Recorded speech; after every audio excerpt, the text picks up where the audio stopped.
ಸನ್ಮಾನ್ಯ ಮಾಜಿ ಪ್ರಧಾನಿಗಳಾದಂಥ ದೇವೇಗೌಡರು ಸಾಹೇಬರು ಈ ದೇಶದ ಮಣ್ಣಿನ ಮಗ. ಅವರ ಒಂದು 92ನೇ ಹುಟ್ಟುಹಬ್ಬದ ಈ ಶುಭ ಸಂದರ್ಭದಲ್ಲಿ ನಾವೆಲ್ಲ ಕೂಡ ದೊಡ್ಡ ಮಟ್ಟದಲ್ಲಿ ಆಚರಣೆ ಮಾಡಬೇಕು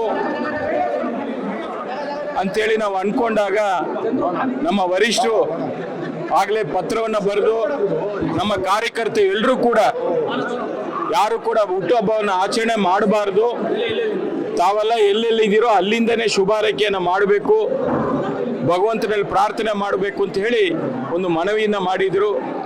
ಅದಕ್ಕೆ ತಕ್ಕಂತೆ ಇವತ್ತು ಬೆಳಗ್ಗೆಯಿಂದನೇ ಆಸ್ಪತ್ರೆಗಳಲ್ಲಿ ಯಾರು ಅನಾರೋಗ್ಯವಾಗಿದ್ದಾರೆ ಅವರಿಗೆಲ್ಲ ಹಣ್ಣು ಹಂಪಲವನ್ನು ನೀಡೋ ಮೂಲಕ ಮತ್ತು ದೇವಸ್ಥಾನಗಳಲ್ಲಿ ಪೂಜೆ ಮಾಡೋ ಮೂಲಕ ನಾನು ಕೂಡ ತಿರುಪತಿಯಿಂದನೇ ಇವತ್ತು ದೇವೇಗೌಡರ ಸಾಹೇಬ್ರ ಹೆಸರಲ್ಲಿ ಪೂಜೆ ಮಾಡಿಸಿ ಪ್ರಸಾದವನ್ನು ಕೂಡ ತರಿಸಿದ್ದೀನಿ. ಈಗ ಹೋಗಿ ಅವ್ರ ಮನೆಗೆ ಮುಟ್ಟಿಸ್ತೀನಿ. ಜೊತೆಗೆ ಅವರು ಯಾವತ್ತೂ ಕೂಡ ವರ್ಷ ತಿರುಪತಿಗೆ ಭೇಟಿ ಕೊಡ್ತಾ ಇದ್ರು. ಕಳೆದ 2-3 ವರ್ಷಗಳಿಂದ ಹೋಗ್ತಾ ಇಲ್ಲ, ಅನಾರೋಗ್ಯ ದೃಷ್ಟಿಯಿಂದ ಅವರು ಹೋಗ್ತಾ ಇರಲಿಲ್ಲ. ಇವತ್ತು ಕೂಡ ಬೆಳಿಗ್ಗೆ ತಿರುಮಲಗಿರಿ JP ನಗರ ದೇವಸ್ಥಾನದಲ್ಲಿ ಪೂಜೆ ಸಲ್ಲಿಸಿ ಬಂದಿದ್ದಾರೆ.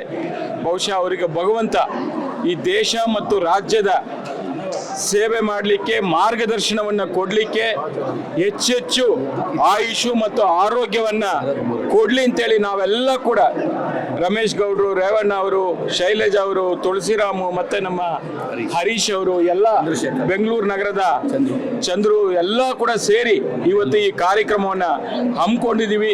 ಕಾರ್ಯಕರ್ತರಲ್ಲಿ ಉತ್ಸಾಹ ಇದೆ. ಆದರೆ ನಮ್ಮ ನಾಯಕರು ವರಿಷ್ಠರು ಸ್ವಲ್ಪ ಬೇಸರದಲ್ಲಿರೋದ್ರಿಂದ ನಮಗೂ ಕೂಡ ಬೇಸರ ಆಗಿದೆ. ಇವತ್ತು ಏನು ಕಾಂಗ್ರೆಸ್ ಸರ್ಕಾರ ಇವತ್ತು ನಮ್ಮ ಪಕ್ಷವನ್ನು ತುಳಿಬೇಕು, JDS ನಾಯಕರನ್ನ ಮುಗಿಸ್ಬೇಕು ಅಂತೇಳಿ ಏನು ಹೊರಟಿದೆ.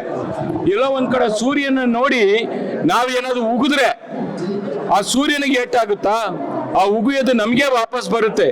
ಅದನ್ನು ಇವತ್ತು ಕಾಂಗ್ರೆಸ್ನ ನಾಯಕರುಗಳು ತಿಳ್ಕೊತಾ ಇದ್ದಾರೆ.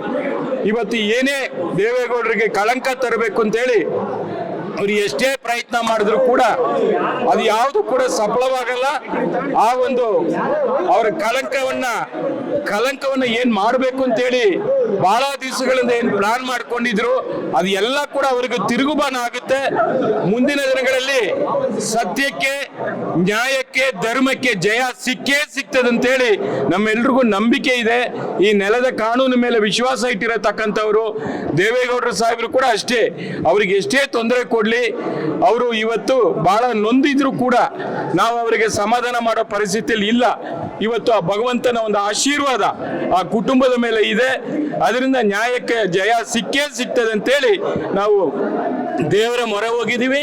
ಮತ್ತು ಅವರ ಒಂದು ಕಟೌಟ್ ಕೂಡ ಒಂದು ಹಾಲಾಭಿಷೇಕ ಮಾಡೋ ಮೂಲಕ ಅವರ ಒಂದು ನಾವು ಎಲ್ಲ ಕೂಡ ಸೇರಿ ಒಂದು ಅಭಿಮಾನ ನಮಗೆಲ್ಲರೂ ಕೂಡ ಇರತಕ್ಕಂಥದ್ದು, ಪ್ರೀತಿ ಇರತಕ್ಕಂಥದ್ದು, ವಿಶ್ವಾಸ ಇರತಕ್ಕಂಥದ್ದು. ಈ ಹೋರಾಟದಲ್ಲಿ ಅವ್ರು ಗೆದ್ದು ಬಂದೇ ಬರ್ತಾರೆ. ಮತ್ತೊಮ್ಮೆ ಪಕ್ಷವನ್ನು ಮುನ್ನಡೆಸಿ ಇನ್ನು ಹೆಚ್ಚು ಕೆಲಸ ಮಾಡೋಕ್ಕೆ, ರಾಜ್ಯದ ಜನರ ಸೇವೆ ಮಾಡೋಕ್ಕೆ ಅವಕಾಶವನ್ನು ಭಗವಂತ ಮಾಡಿಕೊಡ್ತಾರೆ ಅಂತೇಳಿ ಈ ಸಂದರ್ಭದಲ್ಲಿ ನಮ್ಮ ದೇವೇಗೌಡರ ಸಾಹೇಬರಿಗೆ ನಾವು ಶುಭವನ್ನು ಕೋರ್ತಾ ಇದೀವಿ.